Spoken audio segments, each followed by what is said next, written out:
majtama'a qaumun fi baitin min buyutillah yatluna kitaballah wa yatadarasunahu fima bainahum illa nazalat alaihimus sakinah wa ghasyiyatuhumur rahmah wa haffat bihimul malaikah wa dzakarahumullahu fiman indah.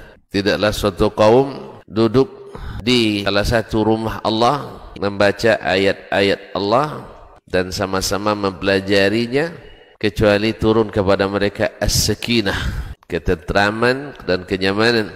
Wa ghasyiyatuhumur rahmah, dan mereka diliputi pula oleh rahmat, kasih sayang dari Allah Subhanahu wa taala.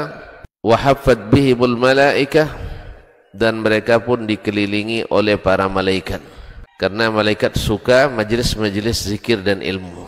Wa dzakarahumullahu fiman indah, dan Allah akan banggakan sebut-sebut mereka di kalangan malaikat-malaikat yang ada di sisinya, di masyarakat atas. Mudah-mudahan kita termasuk yang sering disebut-sebut di sisi Allah di kalangan para malaikat, dan di akhir majelis ini mudah-mudahan kita pula mendapatkan seperti yang tersebut dalam hadis qudsi, qumu maghfuran lakum, silahkan berangkat meninggalkan majelis ini dalam keadaan diampuni dosa-dosa kalian.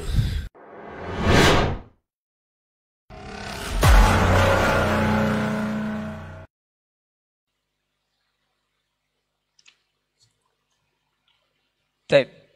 Bismillah. Assalamualaikum warahmatullahi wabarakatuh. Waalaikumsalam. Alhamdulillahirabbil alamin wassalatu wassalamu ala asyrafil anbiya'i wal mursalin wa ala alihi wa ashabihi ajmain, amma ba'd.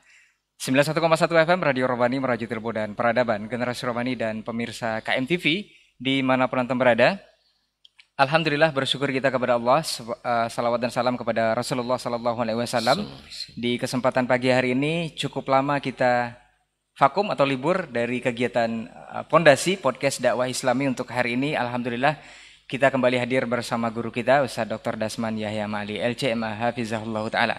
Mudah-mudahan selama lebih kurang 1 jam ke depan ini untuk antum akan kita hadirkan atau kita bahas sebuah judul yang kita angkat untuk kesempatan hari ini adalah sang mantan. Ini seperti apa dan bagaimana nanti insya Allah guru kita akan berbagi dengan kita bersama, dan mudah-mudahan juga bisa mendapatkan manfaat dari beliau. Kita sabar dulu guru kita yang sudah hadir, Ustaz Dr. Dasman Yahya Ma'ali LCMA Hafizahullah Ta'ala. Assalamualaikum Ustaz. Waalaikumsalam warahmatullahi wabarakatuh. Sabal khair, masyaallah. Alhamdulillah.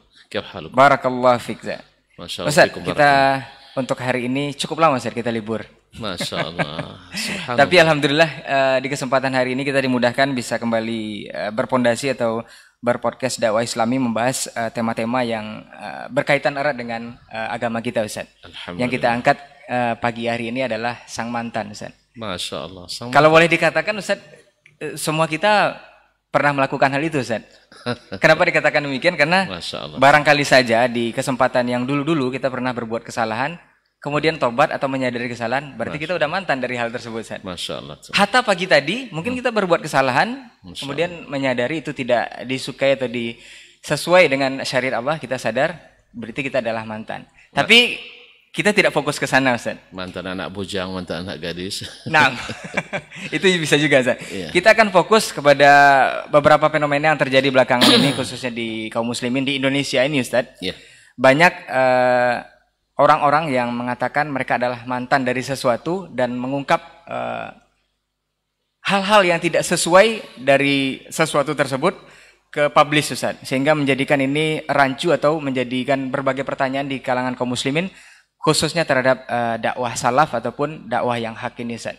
Mungkin yang perlu kita ketahui dulu di awal Ustaz, biar tidak menyimpang atau tidak salah pengertian, sebenarnya arti kata salaf ini apa Ustaz? Apakah kita semua pengikut salaf? Atau jangan-jangan nanti kita bisa terjebak juga jadi mantan salaf Ustaz? Ini fadal Ustaz. Jadi maksudnya mantan salaf gitu. Naam Ustaz. Barakallahu fiik. Bismillah wassalatu wassalamu ala Rasulillah wa ala alihi wa sahbihi wa man walah wa ba'du. Ahlan wa sahlan bikum min jadid. Kembali kita dipertemukan Allah Subhanahu wa taala. Alhamdulillah. Dalam pondasi yang mungkin sudah vakum cukup lama sekali. Karena beberapa alasan dan beberapa kesibukan. Alhamdulillah pagi ini kita bisa kembali mengangkat tema yang Masya Allah sang mantan, jadi mantan pondasi juga. Alhamdulillah. Pertama, memang sudah tren pula di hari-hari ini istilah mantan. Kalau saya melihat yang namanya mantan itu dulu dipakai orang sebagai salah satu cara untuk menebar fitnah. Kalau bahasa kampung saya keboji. Nah, misalnya seseorang pemuda naksir pada seorang dara, anak gadis, ternyata cintanya bertepuk sebelah tangan. Ditolaklah begitu lebih kurang. Nah, ketika ada orang yang nak melamar misalnya, oh itu mantan saya. seperti itu saja. Ya begitu, dianggap mantan. Oh lalu dia ceritakan ini keburukannya. Padahal kalau diterima, dia tak akan bercerita yang seperti itu. Justru hal-hal positif yang akan dilihat. Baik. Jadi ketika dia kesel, dia jengkel, tidak bisa menerima kenyataan itu, akhirnya dia mengaku sebagai mantan. Maka ucapan para mantan pada umumnya sebenarnya patut dicurigai. Patut dicurigai. Apalagi memang rata-rata kullun yadda'i waslan bi Laila wa Laila la tuqir lahu bidzak. Mereka ngaku-ngaku ada hubungan khusus dengan si Laila, tapi sama sekali Laila tak pernah mengakuinya. Jadi kembali ke masalah kita, ada yang mengaku dalam dunia dakwah sebagai mantan salafi, misalnya, atau mantan pengikut manhaj salaf, lalu tiba-tiba membelot. Saya sebenarnya kalau namanya pembelot ini untuk apa didengarkan? Orang yang dari awalnya dapat hidayah, habis itu pindah ke jalan tersesat, sebenarnya orang seperti ini untuk apa didengarkan? Tapi sedikit sebanyaknya pasti ada pengaruh kepada yang lain, khususnya bagi mereka yang sama sekali belum tersentuh oleh taufik dan hidayah dari Allah Subhanahu wa taala. Maka mungkin disinilah urgensinya, pentingnya mungkin masalah ini dibahas. Taib, tadi pertanyaan Ray tentang apakah kita ini semua pengikut salaf. Kalau kalimat as-salaf itu ada pengertian lugawi atau makna etimologi, makna bahasa, dan ada makna terminologi atau al-makna al-istilahi wal makna syar'i.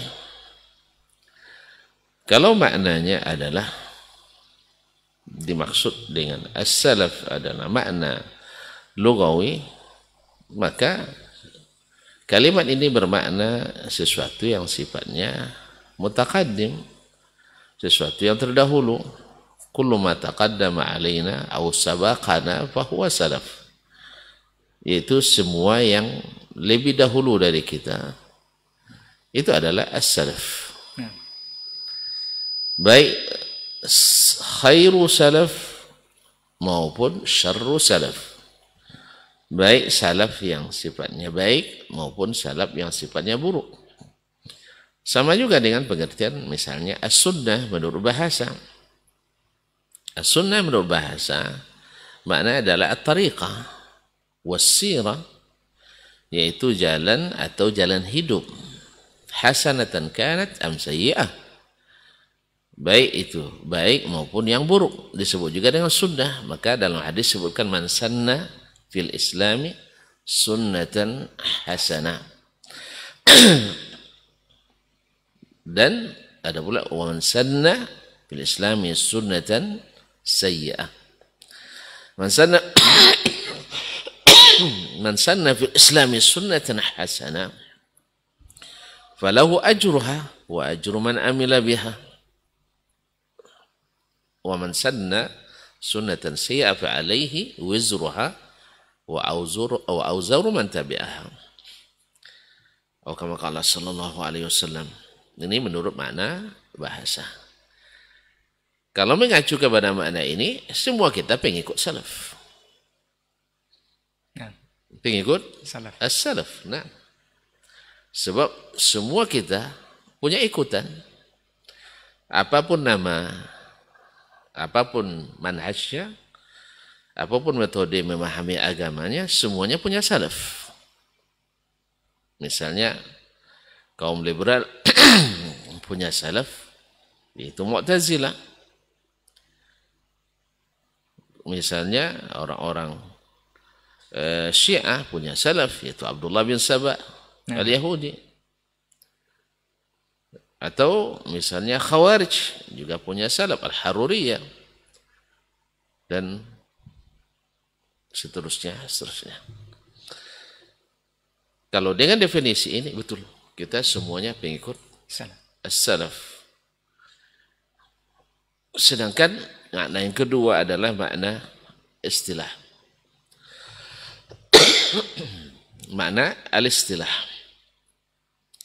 yaitu makna as-salaf adalah naw' muayyan, yaitu jenis tertentu dari para pendahulu kita,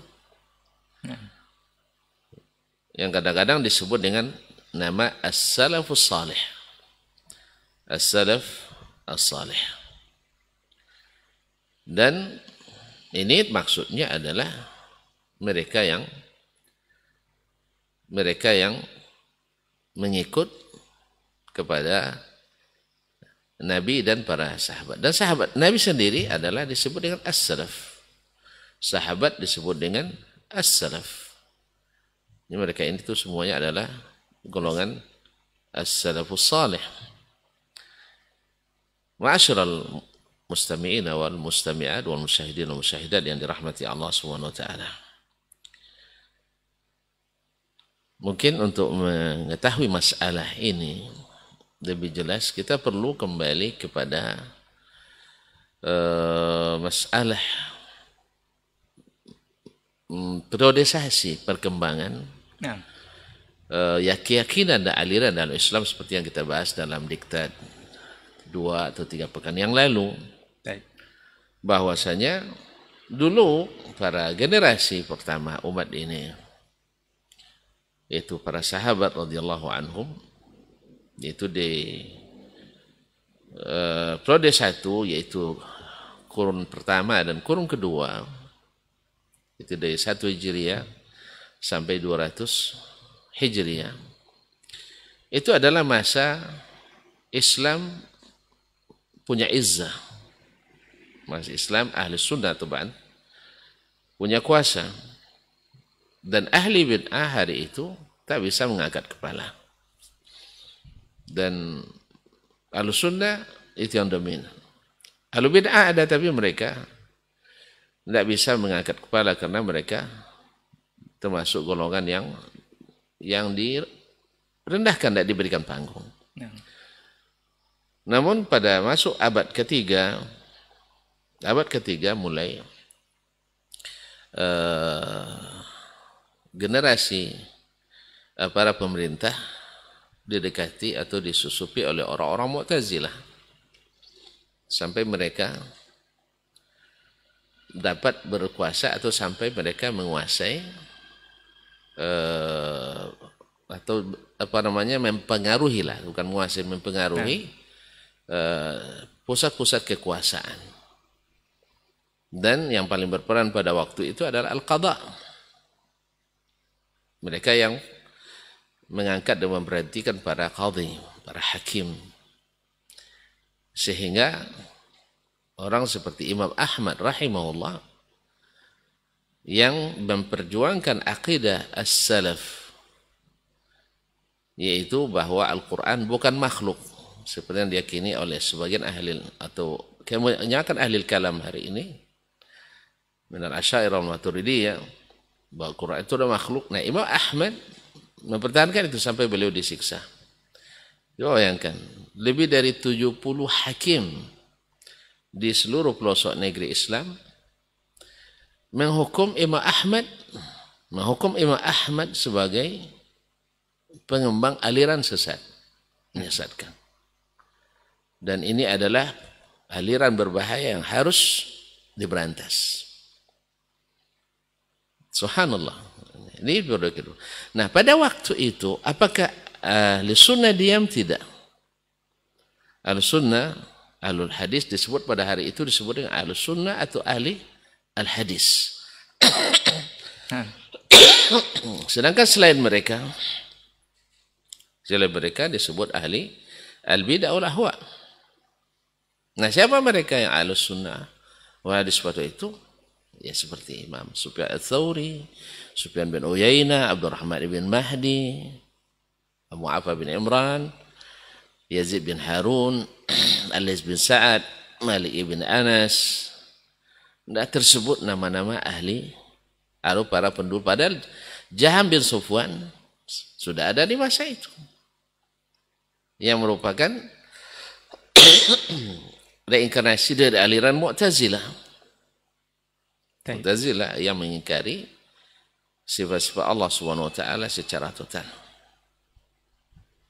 Kemudian di periode itu banyak di antara ahli sunnah tidak diam, seperti Imam Ahmad bin Nasr al-Marwazi, Ali bin Madini dan sebagainya. Tapi sebagian ada juga yang takut atas keselamatan dirinya karena tidak sedikit yang disiksa dan ini. Kenapa? Karena fitnah al-Mu'tazilah waktu itu yang menguasai pusat-pusat pemerintahan. Kemudian di periode ketiga, yaitu abad ke-4 dan abad ke-5.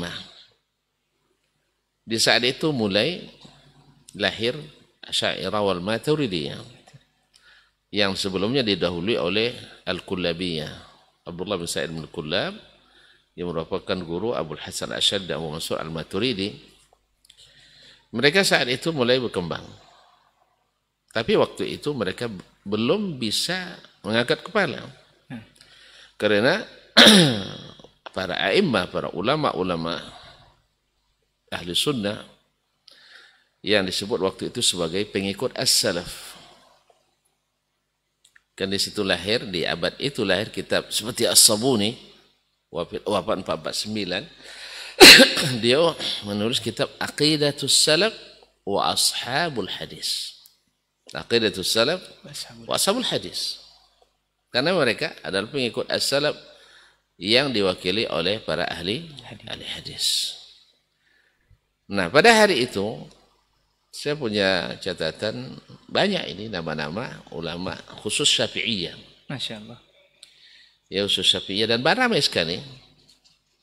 Karena masalahnya imam, saya katakan imam karena imam menurut sebagiannya di catatan ini ada lebih dari 70 nama ulama-ulama besar Syafi'iyah yang menolak akidah ini.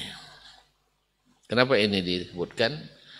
Karena As-Subki Al-Ibn Tajuddin As-Subki dalam Tabaqat Asy-Syafi'iyyah Al-Kubra menggambarkan bahwa tidak ada yang mengikuti mazhab atau tidak ada yang mengikuti akidah as-salaf, tapi dia tidak menaukkan as-salaf akidah selain Asy'ariyah di kalangan Syafi'iyah kecuali mereka-mereka yang tak patut disebut namanya dalam mazhab Syafi'i. Ya, bahasanya begitu. Jadi orang-orang mazhab Syafi'i yang tidak ikut mazhab Asy'ari dalam bab ini, dalam bab akidah, dianggap mereka yang tidak punya nama sama sekali. Pada situ ada seperti Abu Hamid Al-Isfirayini sampai Abu Bakar Al-Baqillani, pembesar Asy'ari di masa itu, sezaman dengannya, tidak mampu bertemu dengannya. Karena dia disebut dengan Asy-Syafi'iyyut Tsalis, Syafi'i ketiga. Nah, Syafi'i ketiga. Imam Asy-Syafi'i, kemudian ada Al-Bazi, Syafi'i kedua, dan Abu Hamid Al-Isfirayini adalah Syafi'i yang ketiga. Di dalamnya ada Muhammad ibn Ishaq ibn Khuzaimah, penulis Sahih ibn Khuzaimah. Dia menulis kitab Tauhid dalam 2 jilid. Oleh tokoh Asy'ari seperti Abu Umar Ar-Razi, kitabnya itu disebut dengan Kitabul Kufri Wasyirik. kitab kekufuran dan kesyirikan. Nah, di abad ini, di abad keempat dan kelima ini, mereka belum bisa mengangkat kepalanya karena berhadapan dengan ashabul hadis dan kaum as-salaf, pengikut as-salafu as-salih. Jadi sebenarnya di sini sudah nampak perbedaan sejak di abad ketiga di masa Imam Ahmad sudah terlihat mana yang pengikut as-salaf, mana yang pengikut al-khalaf. Dari sisi makna yang kedua, makna istilah. Jadi bukan siapa yang dulu saja, tidak. Di mana siapa yang diikuti. Ketika lahir aliran keagamaan, kan kita sudah sering bahas ini.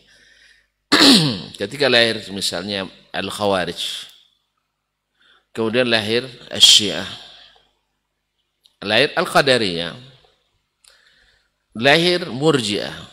Itu sahabat sebagian masih banyak, ribuan malah sahabat masih ada.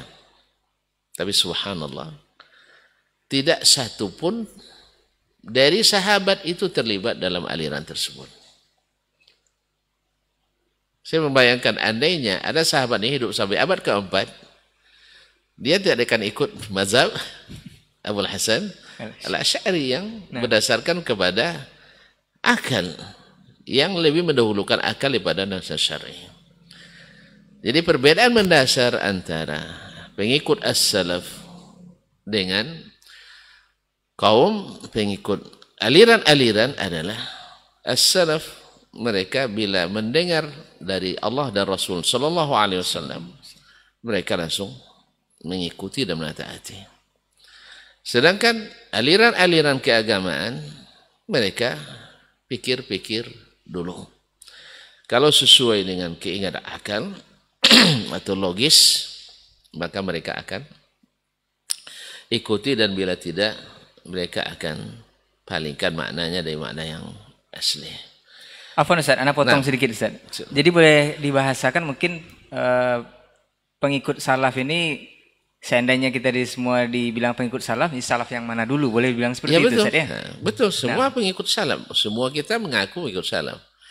Bahkan mungkin ketika sebagian mengakui saya menjadi pengikut Imam Ahmad bin Hanbal. Karena tadi kita belum selesai dari sini. Kan abad keempat dan kelima. Nah, abad keenam dan abad keempat dan kelima ini seperti yang diakui oleh seorang ulama fanatis mazhab Asy'ari, yaitu Imam Abul Qasim Ibnu Asakir, penulis kitab Tarikh Dimashq. Dalam kitabnya Tabyinu Kadzibil Muftari, beliau menyebutkan bahwa di abad kelima mazhab Abul Hasan Al-Asy'ari belum bisa berkembang sampai masuk abad ke-6. Saya juga punya catatannya di sini. Jadi belum bisa berkembang. Sebab apa? Karena pemahaman as-salaf masih cukup dominan, apalagi di Asbahan. Asbahan itu banyak tidak bisa lahir, tidak bisa berkembang sampai abad kelima. Itu dulu markasnya Ahlussunnah berjamaah sampai di masa Imam As-Silafi sendiri, dia punya qasidah. Dia punya qasidah, apa istilahnya, manzumah, syair tentang tentang akidah Ahlussunnah wal Jamaah, aqidatus salaf.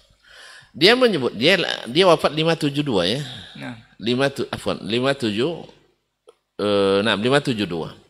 Beliau wafat 572. Beliau menyebutkan akidah yang sahih Ahlussunnah wal Jamaah, aqidatus salaf, dan menyebutkan imam-imam yang harus diikuti dalam bab ini. Tapi tidak satu pun nama ahli al-kalam yang masuk dalam sebutan beliau sebagai imam pengikut Ahlussunnah, pengikut as-salaf. Nah, lalu kenapa Asy'ariyah di abad keempat dan kelima, kenapa banyak di antara para pelajar, kemudian para penuntut ilmu, dan kemudian para ulama terpengaruh olehnya. Pertama memang satu, mulai masa spesialisasi ilmu. Proses spesialisasi ilmu, akidah terpisah, fikih terpisah, usul fikih terpisah. Nah, banyak di antara ulama yang mungkin di hadis dia mumpuni, tapi di akidah tidak. Seperti di ulama di abad-abad Al-Qurunul Mufaddalah dulu. Mereka dulu, iman dulu, baru belajar Quran. Kalau ini sudah belajar Quran, tapi manhajnya belum tetap. Sehingga banyaknya, apalagi mereka memakai istilah-istilah ahli sunnah wal jamaah. Lalu memakai ayat, memakai hadis, tetapi ditafsirkan dengan tafsiran Mu'tazilah. Tafsiran Mu'tazilah. Nah, akhirnya di abad atau di marhalah keempat, abad ke-6 dan ke-7, mulai berkembangnya mazhab al-mutakallimin, min al-asy'ariyah wal maturidiyah, khususnya dengan banyaknya masuk kalangan fuqaha, kalangan ahli sejarah, dan kalangan ahli hadis sebagian. Itu di abad ke-6 saja. Iya. Nah, Abad ke-6 dan ke-7. Oleh itulah maka Imam Ibn Rajab Al-Hambali rahimahullah menulis kitab Fadlu Ilmi Salaf ala Ilmi Khalaf. Karena beliau melihat fenomena banyaknya ulama-ulama yang notabene adalah ulama hadis dan para fuqaha yang mengaku sebagai Ahlussunnah wal Jamaah, tetapi meninggalkan ilmu metodologi al-khalaf. Jadi beliau sebutkan dalam kitabnya tersebut bahwa di antara para ahli hadis, para fuqaha, mereka nisbat ke dirinya kemana? Ke ahli hadis. Bahkan menyebut mengikut salaf. Tapi padahal mereka tidak mengikut manhaj as-salaf dalam memahami an-nas asy-syar'iyyah, khususnya dalam masalah akidah. Bahkan juga dalam masalah yang lain. Disinilah akhirnya akhirnya berkembangnya metode ilmu kalam.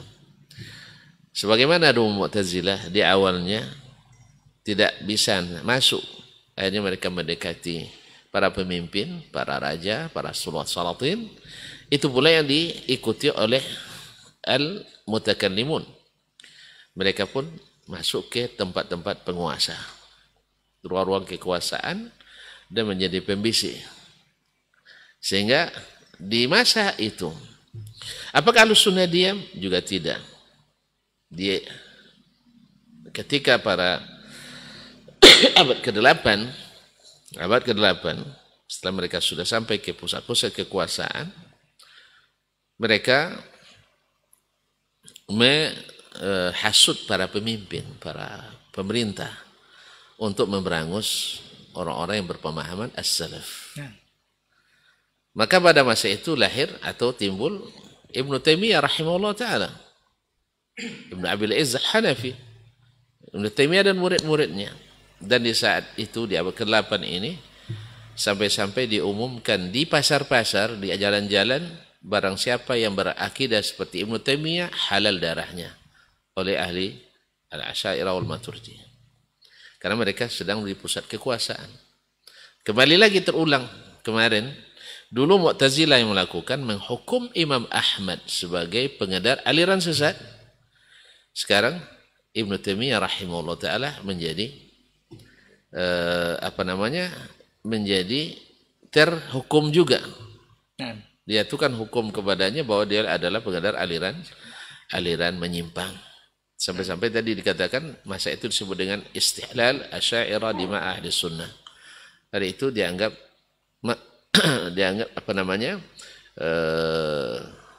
dihalalkan darah ahli sunnah.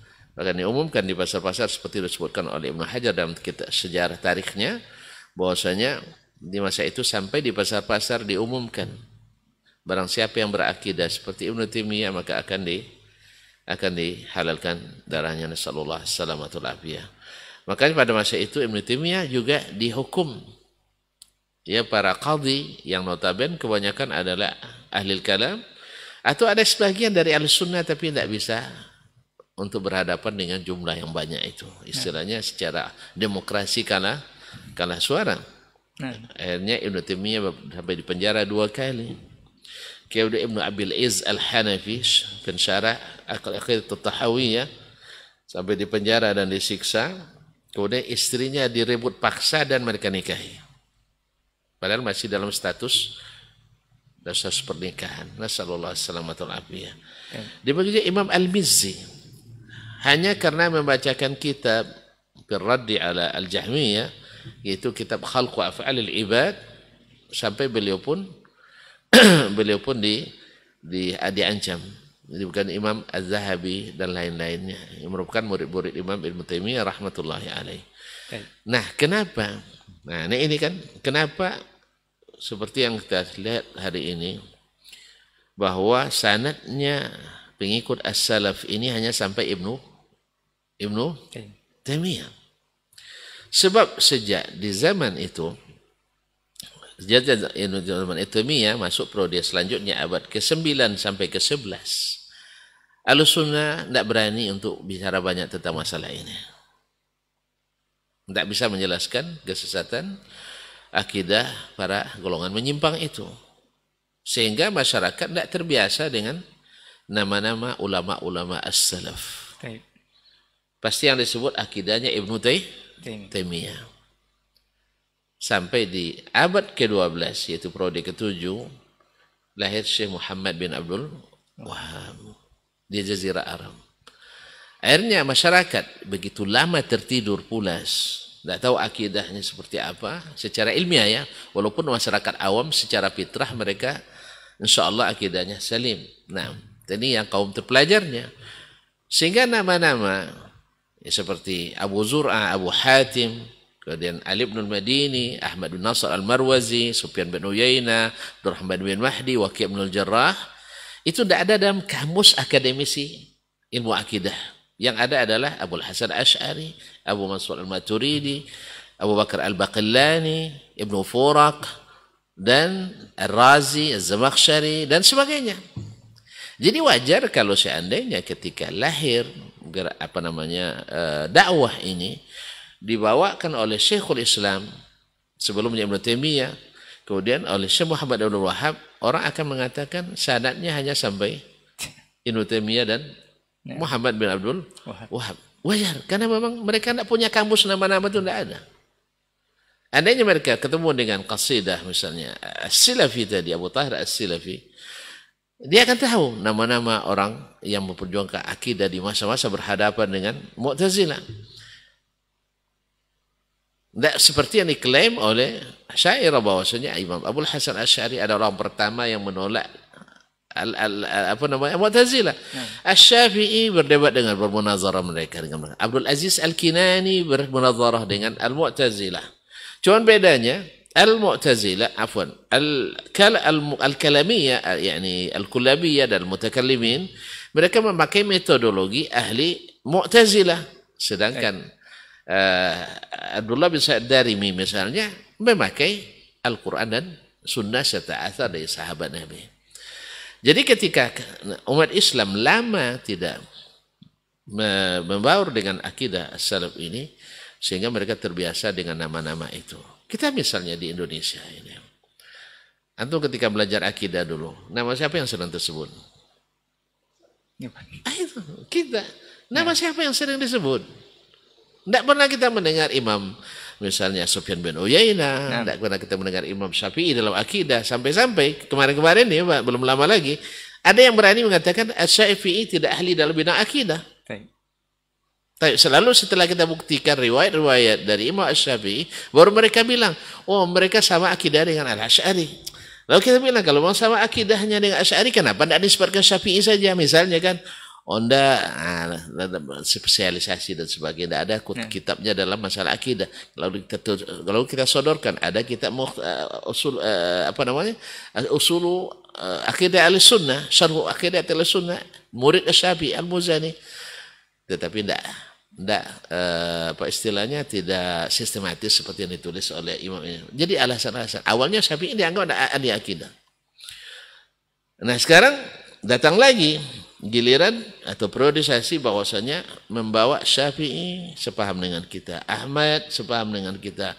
Dicari kalimat-kalimat yang fi subhat, lalu ditinggalkan yang terang al-wadihat. Nah, jadi wajar kalau seandainya ada yang mengatakan bahwa kita ini semuanya pengikut salaf. Ya, bahkan ada yang mengatakan kamilah justru yang salafi sesungguhnya itu. salafi sejati. Awak tidak juga berani mengatakan awak salafi sejati kan, tetapi kita katakan kita sangat gembira kalau seandainya semua mengatakan harus mengikut salaf, mantap. Ya, tapi salafnya yang mana ini? Salafnya yang mana? Ini yang perlu digarisbawahi. Garisbawahi. Jadi kemudian ada yang mengatakan mantan, atau kembali kepada masalah mantan tadi. Nah, mantan itu ada dua sebab. Satu, karena ditolak mungkin. Masuk ke kelompok yang keras. Memang ada di seluruh kelompok umat Islam ini, baik pengikut khalaf maupun pengikut salaf, yang fanatisme itu ada. Fanatisme buta ke guru itu ada, gulu ke guru itu ada. Walaupun atas nama as-salaf ada. Walaupun tidak mengatakan fanatis, tapi tetap ada di seluruh kalangan. Saya mengatakan dari seluruh kalangan. Makanya Nabi SAW dilarang sahabat karena potensi gulu itu di sahabat juga ada. Tetapi Nabi melarangnya, la tutruni kama atratin nasara Isa bin Maryam. Jangan kamu melebih-lebihkan saya seperti orang Nasrani melebih-lebihkan Isa bin Maryam. Sebab semuanya ada yang gulu. Dan hari ini kita ada gulu. Masuk dia ke kelompok yang seperti ini. Akhirnya dia kecewa. Mungkin ngaji 2 hari. Mata melotot ke dia semua. Malumlah awal-awal ngaji kan tidak berjenggot. Sudah itu celana isbal, blue jean pula, kaos pendek ketika sujud terbuka belakang misalnya. Orang pada nengok ke sini ya. Akhirnya ini tidak nyaman ngaji di sini. Gitu ya. Akhirnya bercerita bahwa saya adalah mantan salafi. Berarti ini dipukul global saja keseluruhan. Ya. Dia menemui beberapa saja. Iya, dia menemukan personal. Dan yang seperti ini bukan orang biasa. Dia orang-orang yang bergelar doktor kadang, orang-orang yang. Tapi mohon maaf, apakah dia paham tidak apa yang dimaksud dengan as-salaf tadi? Paham tidak dia imam-imam as-salaf? Saya yakin tidak. Dia boleh dibahasakan sebenarnya mereka bukan mantan tapi militan sebenarnya. Militan sebenarnya bukan. Yang di-up ke publish ke khalayak. Sebab ketika kita lihat bahasanya kan sama dengan orang yang tidak mengerti salaf sama sekali. Seperti katanya, seperti ada seorang dari Yaman. Kalau bicara tentang ilmu logika, antum keok dibuatnya. Lewat. Meyakinkan sekali. Dia bilang, misalnya, mereka tidak punya kaedah-kaedah ilmiah kecuali dari Ibnu Taimiyah saja. Nah, ini rujukan prioritas mereka katanya, Ustaz. Taib. Akhi, antum sekarang misalnya di abad ini, saya melihat itu suatu kewajaran. Ketika yang paling viral dengan ilmu hadis di abad ini, ya untuk masalah hadis misalnya, siapa yang paling viral? Si Al-Albani. Maka orang akan banyak merujuk Al-Albani. Tapi kalau dia bukan pengikut salaf misalnya, dia adalah pengikut sufi, dicarinya yang ahli hadis kalangan sufi, Al-Ghumari, Ahmad Siddiq Al-Ghumari. Itu hal yang wajar. Ketika dulu yang intens, setiap ada masalah pelanggaran dari kalangan sufi, Syiah, Al-Asy'ariyah, maka Ibnu Taimiyah menulis kritikan. Mereka jawab dengan 1 jilid, dia tulis 3 jilid untuk menjelaskannya. Sehingga sampai mereka kehabisan bahan.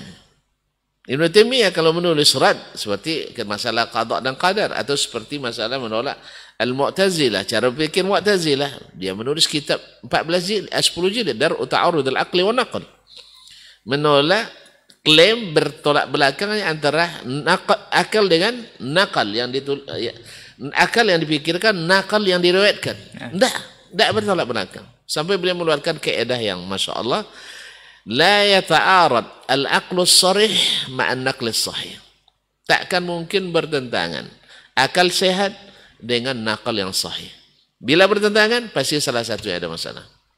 nakalnya tidak sahih atau akal yang tidak sahih. Kita sudah buktikan bahwasanya akal tak akan menolak dalil-dalil. Kalau menolak berarti akal ada masalah.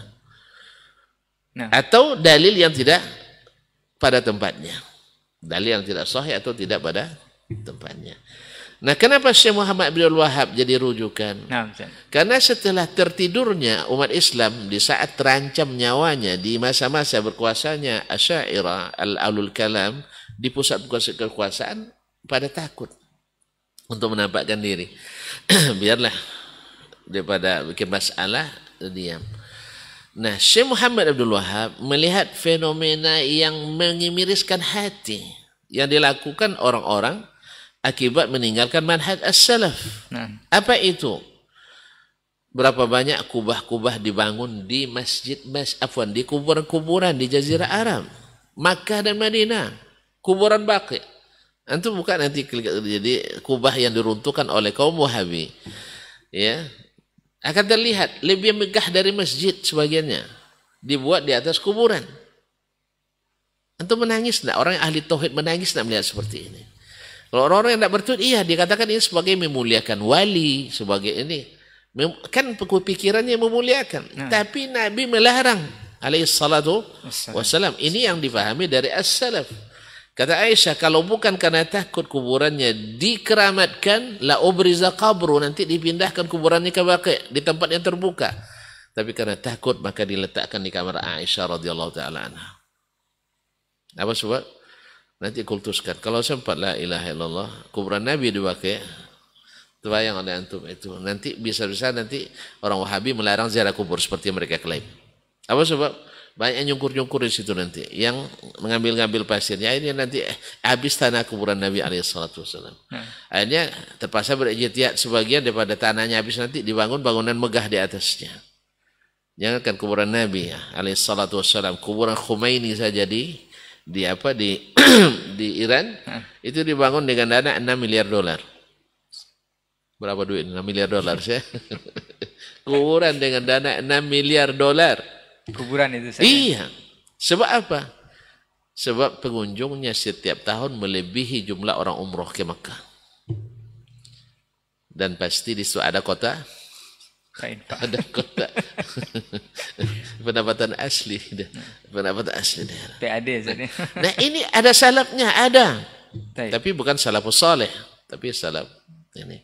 Jadi kenapa dikatakan imamnya sampai Muhammad? Iya, mereka belum terbiasa. Padahal dulu sudah ada, Ustaz. Imam-imamnya dulu sudah ada sebenarnya. Cuman mereka cuman mengenal Ibnu Taimiyah saja atau seperti apa? Iya itu, ya, karena itu yang dikenal. Nah. Jadi kalau mereka mengenal Ibnu Taimiyah itu karena kontradiktif, bukan karena mengikut. Nah, bukan karena ikut. Ditambah lagi sebagian dari yang mengikut as-salaf ini memang mereka sebagiannya tidak merujuk kecuali ke Syekh Muhammad Abdul Wahab atau Syekh Ibnu Taimiyah dan murid-muridnya. Walaupun sebenarnya kalau antum baca kitab-kitab mereka, kitab Ibnu Taimiyah penuh dengan riwayat dari as-salaf. Kitab Syekh Muhammad Abdul Wahab penuh dengan riwayat kepada as-salaf. Tetapi mereka tidak melihat itu. Karena mohon maaf, pembesarnya saja tidak baca, apalagi pengecilnya. para pembesarnya tidak baca, mereka hanya melihat dari tulisan-tulisan guru-gurunya. Misalnya ini kan kitab Fathul Mannan, Pinak di Kalamid Dhalid Dahlan, mengambil dari Syekh Ahmad Zaini Dahlan. Ahmad Zaini Dahlan yang mengklaim bahwa Syekh Muhammad bin Wahab itu haus darah. Dia sendiri wafatnya di mana? Di Madinah, di bawah pemerintahan Wahabi. Meninggal dengan tenang di Madinah. Jadi kalau dia dusta, akan bertanggungjawabkan dustanya. Cuma dusta ini dusta yang istilahnya dusta jariah gitu. Akhirnya menyebar ke seluruh dunia Islam. Fitnatul Wahabiyah menjadi rujukan utama untuk menolak dakwah as-sunnah ini. Makanya mantan-mantan ini saya melihat bagaimana cara mereka berbicara. Sebenarnya mungkin mantan 2 hari saja, atau jangan-jangan cinta semalam. Ya, cinta semalam. Jadi atau mungkin masuk ke kelompok yang tadi fanatis. Sebab saya melihat di antara kawan-kawan kita yang mengatakan pengikut salaf, betul. Sampai mengatakan Syekh Fulan maksum. Coba bayangkan. Mungkin karena berdebat ya, senang panasnya dia bilang Syekh Fulan maksum. Afwan dari as-salaf, Ustaz? Iya. Nah, iya dari kita. karena saking gulunya. Gulu tadi. Nah, Gulu tadi. Dan keedah ini pakai ahli bid'ah juga sebagian kita masih memakai. Kalau kamu harus baca di grup kan. Ini misalnya ana menjelaskan akidah saya seperti ini. Lalu antum bilang, "Enggak, amalan antum lazimnya seperti ini." Syekh, saya mengatakan begini. Itu ketika saya amalkan mungkin saya salah waktu itu. Tapi enggak, dia enggak mau nerima. Oh, asal salah, enggak ada tobatnya. Nah, itu. Jadi masalahnya seperti itu. Ada memang mungkin orang ini masuk ke bab ini seperti Khalid bin Hamid Al-Ansari itu yang dari Yaman itu, masya Allah ya, jadi mengatakan mantan salafi juga dikatanya. Afwan Ustaz, tapi mantan ini Ustaz katanya ini dilakukan niatnya baik Ustaz agar umat tidak terkecoh dengan salafi wahabi ini, makanya dipublish atau di-up ke media agar tidak terkontaminasi. Yang namanya mantan, apalagi mantan yang kecewa, tidak akan ada baiknya. Seperti Laila tadi, Ustaz, ya? Iya. Nah. Asal mantan yang kecewa, tak ada baiknya. Nah. Tapi ini diantara beberapa cuma faktornya masalahnya, rata-rata mereka mengatakan tadi yang saya katakan tidak merujuk kepada as-salaf. Nah. Yang salaf sebenarnya kita. Ya, apa sebab? Isu yang disebutkan oleh syekh mereka bahwa yang mengaku menghidupkan dakwah as-salaf hari ini orang-orangnya sanadnya sampai Ibnu Taimiyah. Nah, itu yang selalu jadi. Iya. Nah. Antum menangis, antum bacakan nanti kitab seperti saya bacakan Aqidatus Salaf wa Ashabul Hadis Usman As-Sabuni. Ya. 49. Nanti insyaallah kalau Allah memberikan waktu umur dan panjang, kita bacakan kitab Asy-Syari'ah lil Ajurri, Syekhul Haramin Makki. Syekhnya Tanah Haram. Nah. Dalam kitabnya Asy-Syari'ah, dia wafat 363 Hijriah. Nah. Berarti sezaman dengan siapa? Pendiri ilmu kalam. Nah, Syekh Abdul Hasan Al-Asy'ari. Tidak ada dia menukil dari, justru menolak pemahaman itu. Tidak ada ahli sunnah yang menganggap itu pemahaman sunnah di masanya. Cuman karena menggunakan istilah-istilah yang dipakai oleh ahli sunnah, sehingga akhirnya banyak yang terkecoh dan terpedaya oleh itu. Karena mereka menyebut hadis, menyebut sunnah, membantu sunnah, ahlu sunnah, dan sebagainya. Tapi metodologi yang dipakai adalah metode Mu'tazilah. Ya. Allah musta'an. Baik. Jadi perbedaannya di sana, Ustaz, ya? Iya, benar di situ. Bagaimana dengan penamaan-penamaan ini, Ustaz? Yang katanya dari rentetan bukti yang dijabarkan oleh sang mantan ini, kan banyak juga di antara ikhwan-ikhwan kita yang membangun masjid dengan penamaan para sahabat, Ustaz. Tapi diklaim itu adalah sekedar topeng saja. Karena ada, misal, Ustaz, Masjid Umar bin Khattab, Ustaz. Tapi di sana tidak mensyiarkan sholat tarawih yang seperti Umar bin Khattab, malah melarangnya. Taib, satu. Dan segala macamnya, Ustaz. Satu, Umar bin Khattab radhiyallahu ta'ala anhu, tentang masalah dia sholat berapa? Tarawih. Berapa rakaat? 23. Nah. Riwayat lain mengatakan 36. Taib. Nah, gimana? Makanya secara riwayat tidak ada riwayat yang sahih, maqati' semuanya. Riwayat-riwayat sejarah saja. Walaupun guru kami Syekh Atiyah Muhammad Salim menyebutkan dalam kitabnya Salatut Tarawih munzu akthar min alfi amin fil Masjid Nabawi. Tapi secara sanad masyhur memang. Taib. Kalau dia lakukan 36, kenapa antum tidak lakukan 36 juga? Kenapa 23 aja? Nah. Yang pertama. Yang kedua, Umar tak pernah mewajibkan 23. Tak pernah mewajibkan 23.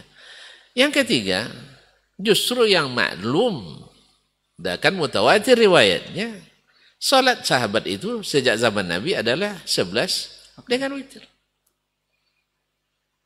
Ini yang masyhur. Lalu kita bangun Masjid Umar bin Khattab, lalu tidak 23 otomatis tidak pengikut salaf. Yang kita maksud salaf itu akhirnya, itu yang kadang perlu didudukkan. Ini sebagian mereka, asal ada satu orang yang melakukan, itu mewakili seluruh salaf. Bukan itu yang kita maksudkan. Yang kita maksud dengan as-salaf itu adalah mereka itu melakukan, ijma'nya mereka melakukan, atau sebagian melakukan, tidak ada yang mengingkari. Tapi kalau masalahnya masih khilafiyah, kita kembalikan kepada Al-Quran dan Sunnah Nabi. Nanti dibilang lagi ini penyesatan ini. Kembali pada Al-Quran Sunnah, penyesatan. Masya Allah. Al-Quran mengatakan bahwa kembali padanya sebaik-baik cara dan tafsir yang paling bagus. Nabi SAW dan Sunnah mengatakan bila berselisih kembali Al-Quran dan balik kepada Sunnah Nabi SAW, Sunnah Khulafaur Rasyidin. Tapi dianggap itu sebagai penyesatan. Ya tahulah kita. Ya kalau Allah dan Rasul saja dibantah, apalagi kita. Jadi dikatakan kedo. Atau misalnya ada yang mengatakan masjidnya Utsman bin Affan tetapi tidak azan dua kali. Atau tidak tahu Utsman dulu berapa lama dia azan sekali aja. Kemudian di masa Ali bin Abi Thalib, apakah azan 2 kali atau tidak?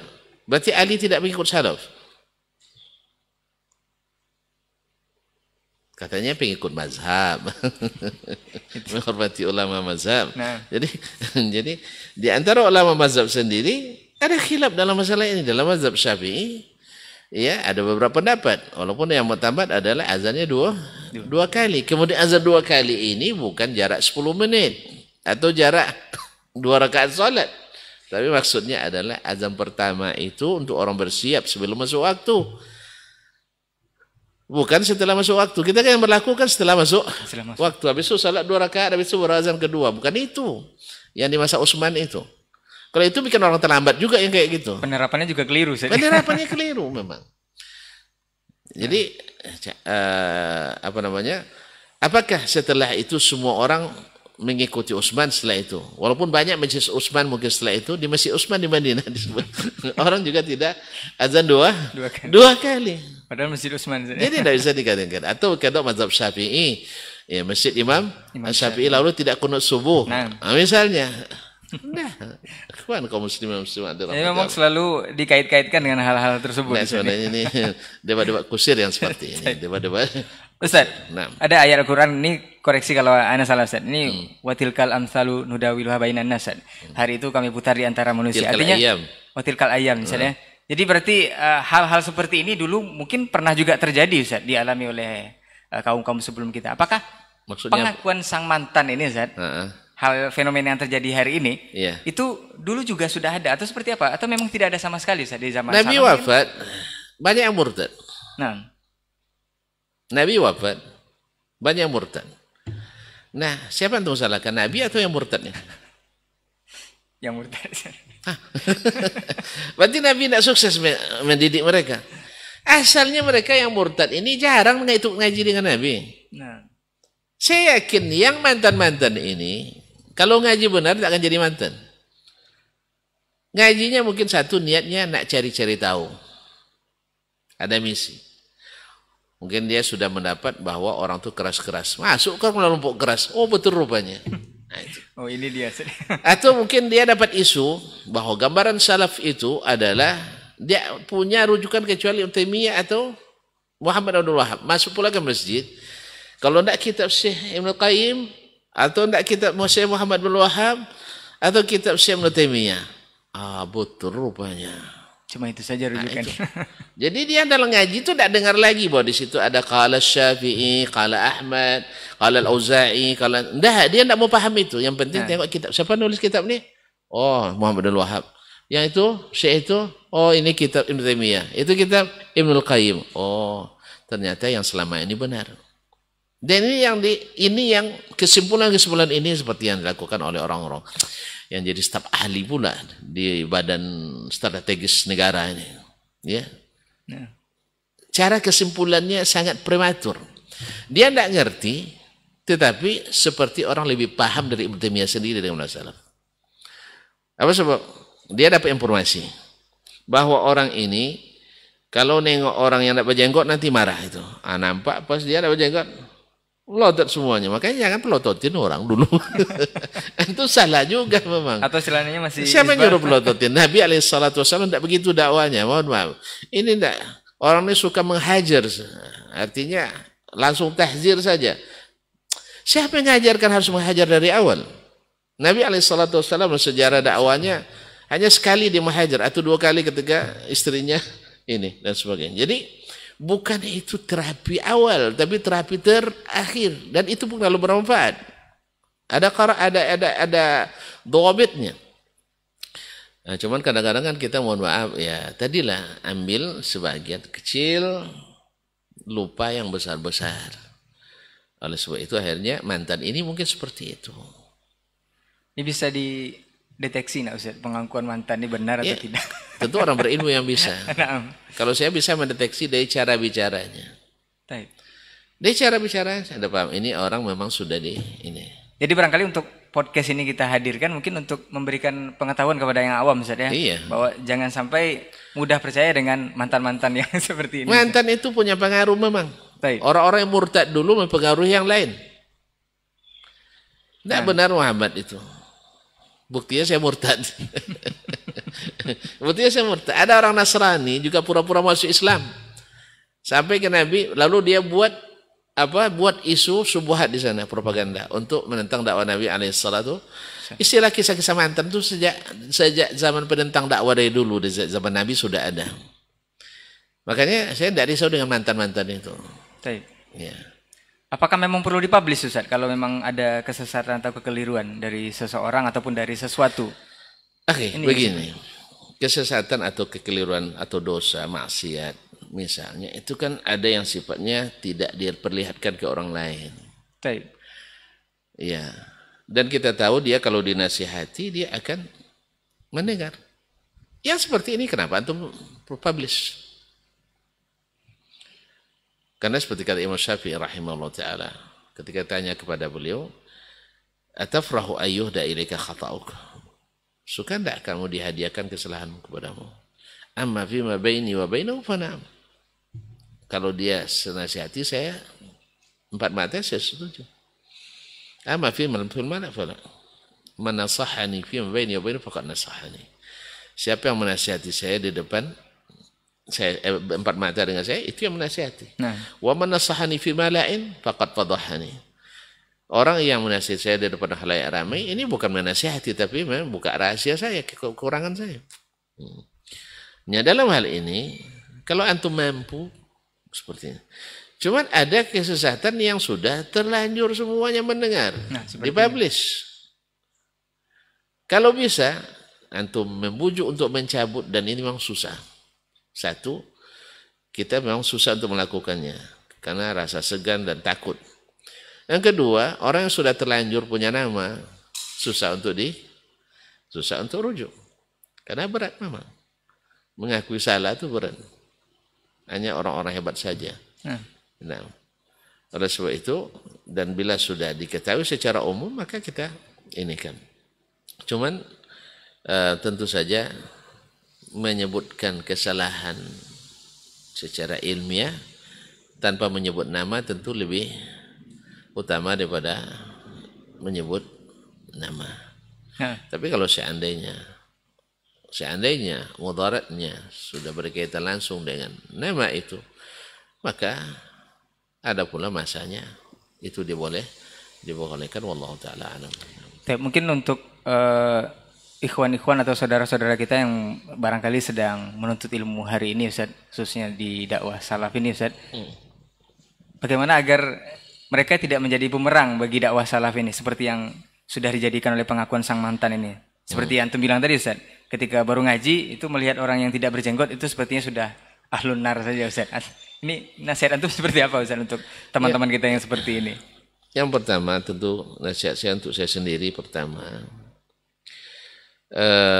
sebagaimana dalam bidang keahlian apapun, kita jangan berikan senjata pemungkas kepada pemula.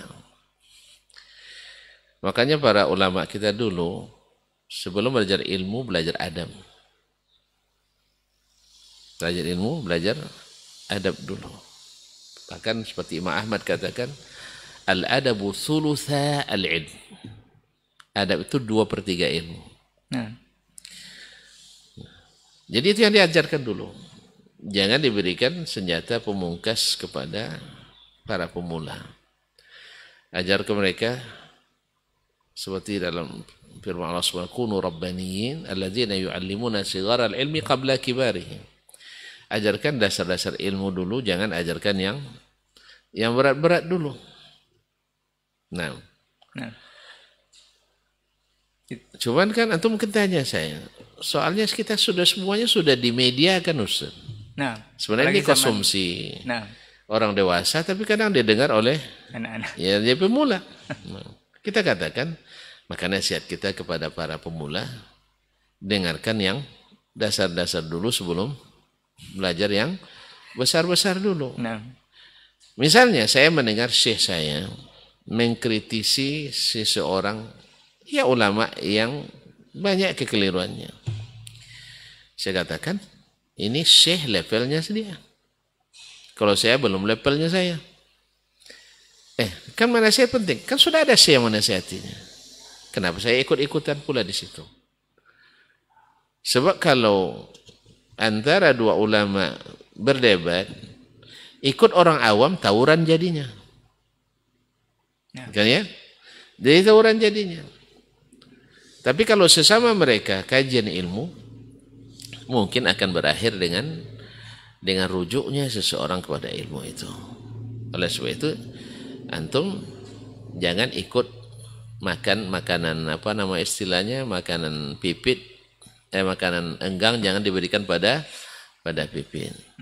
Dan ini yang jadi masalah banyak kita, yang menjadi sebagian cara dan laku kita membuat sebagian daripada orang yang baru mulai nak dekat-dekat dan mendengar, akhirnya menjadi jauh dan susah kembali, dan justru menjadi kadang-kadang menjadi bumerang dan makar. Allah musta'an. Tapi bagaimanapun yang namanya hidayah Allah itu ya bukan tanpa ujian. Orang yang tak lulus dengan ujian, kita dapatkan guru-guru kita dulu, sampai-sampai mereka menguji murid-muridnya dengan ujian berat. Siapa yang sabar dapat, siapa yang tidak dapat. Allah musta'an. Barangkali Ustaz sesuai dengan kata-kata kita di awal bahwa kita lebih kurang selama 1 jam saja Ustaz. Ini komitmen kita. Tapi yang pastinya apa yang sudah kita bahas ini Ustaz, sedikit banyaknya bisa memberikan ilmu dan manfaat untuk antum semua yang sedang menyaksikan atau mendengar kita di 91,1 FM. Barangkali tidak seluruh hal kita jabarkan dari pengakuan katanya sang mantan Salafi ini. Ada beberapa keliruan yang sebenarnya juga sudah kita jawab di podcast ataupun diktat kita sebelumnya. Cuman yang perlu diberikan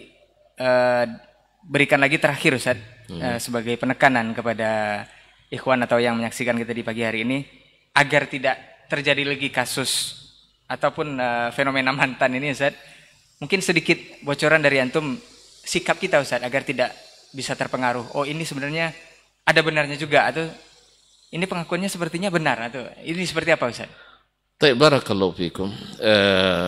Yang namanya fenomena mantan takkan bisa dihindari dari dulu sampai hari ini. Akan tetap ada. Yang kedua, tentu kita bagaimana nak selamat dari subuhat mantan. Karena yang namanya mantan ini rata-rata orang kecewa. Ya mantan bupati aja kecewa kadang, kenapa tidak terpilih lagi? Itu boleh dibahasakan seperti itu Ustaz. Iya. Yang nama mantan pada umumnya orang-orang kecewa. Terlepas dari apa sebab kecewanya. Oleh sebab itu pasti akan lahir adalah fitnah. Yang ketiga, kalau memang antum harus berhubungan juga dengan mantan ini, ya, antum harus buktikan secara ilmiah. Misalnya dia katakan bahwa kalau ikut manhaj as-salaf itu nanti antum tersesat. Seperti tadi kan tersesat. Apa bukti sesatnya? Afwan, sebelum Anda lupa Ustaz. Ada yang mereka mengatakan bagaimana kita bisa yakin ini subhatnya? Bagaimana kita yakin atau antum yakin manhaj salaf ini jalan yang benar? Barangkali saja suatu saat akan ada bukti bahwa ini jalan yang salah. Nah, ini seperti apa? Barakallahu fikum. Manhaj salaf adalah manhaj yang benar. Gimana cara yakinnya? Karena Allah yang merekomendasikan. Allah yang merekomendasikan. Dalam Al-Quran dan Nabi yang merekomendasikan dalam hadis-hadisnya. Dan sejarah membuktikan memang ketika mereka generasi itu istiqamah selamat. Tidak ada yang terlibat aliran sesat. Jelas? Nah, tapi mungkin saja salah. Kalau kemungkinan, kalau berdasarkan akal, antum akan bilang nanti mungkin saja ada Nabi salah nanti secara akal. Karena dia manusia biasa. Tapi secara syar'i tidak. Nabi itu maksum bil ijma'. Jelas kan? Yes. Secara akal tidak mungkin Nabi tidak buat salah. Kan itu secara akal. Tapi secara nyata Nabi tidak salah dalam syariat. Demikian juga manhaj salaf ini. Nah, ketika kita menyebut manhaj salaf, bukan pendapat orang per orang, bukan. Tapi adalah manhaj mereka secara kolektif bersama. Bagaimana mereka memahami Al-Quran dan hadis Nabi alaihissalatu wassalam. Bawa riwayat satu saja yang mereka menolak, misalnya sifat Allah karena tidak sesuai dengan akal.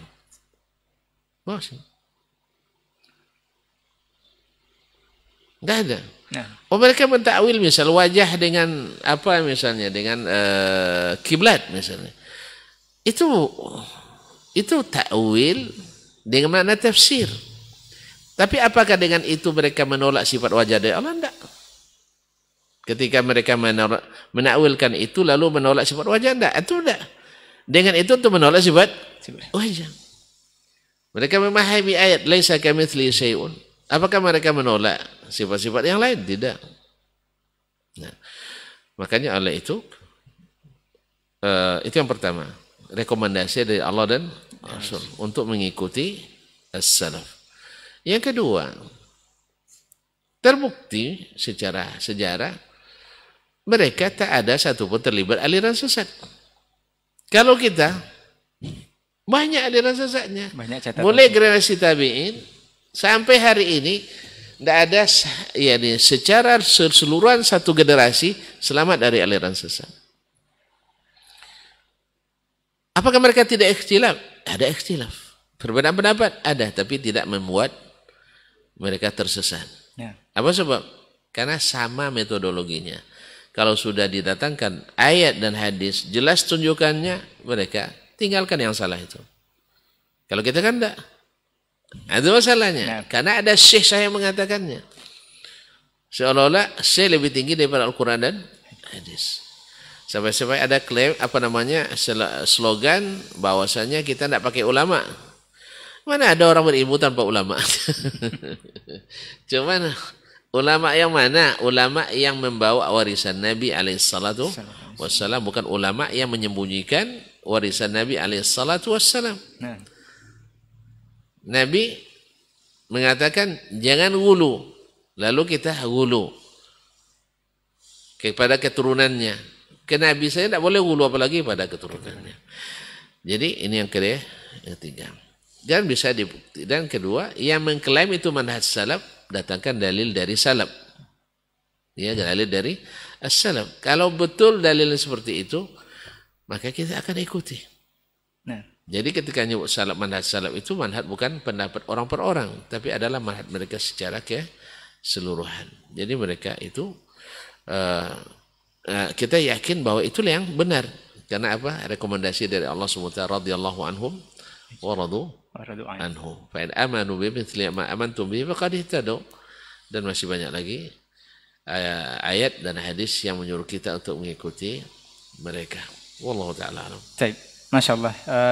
Jazakallah khair Ustaz. Barakallahu. Untuk kesempatan pagi hari ini dan jazakallah khairan juga untuk ilmunya. Mudah-mudahan yang sedikit ini bisa memberikan klarifikasi atas semua yang sudah tersebar di berbagai media sosial Dan kita sebagai kaum muslimin khususnya penuntut ilmu bisa menyikapi hal seperti ini agar tidak terjebak lagi. Atau bahkan jangan sampai kita menjadi sang mantan juga dalam hal ini, Ustaz. Baik, jazakallah khairan untuk semuanya. Afwan untuk semua salah kata dan gila bicara, Ustaz. Mudah-mudahan di kesempatan yang lain kita akan bersama lagi, Ustaz, di pondasi ini dengan tema yang berbeda atau bahasan yang berbeda. Kita tutup untuk hari ini dengan doa kafaratul majelis. Subhanakallahumma wa bihamdika asyhadu an la ilaha illa anta astaghfiruka wa atubu ilaik. Wassalamualaikum warahmatullahi wabarakatuh. Waalaikumsalam warahmatullahi wabarakatuh.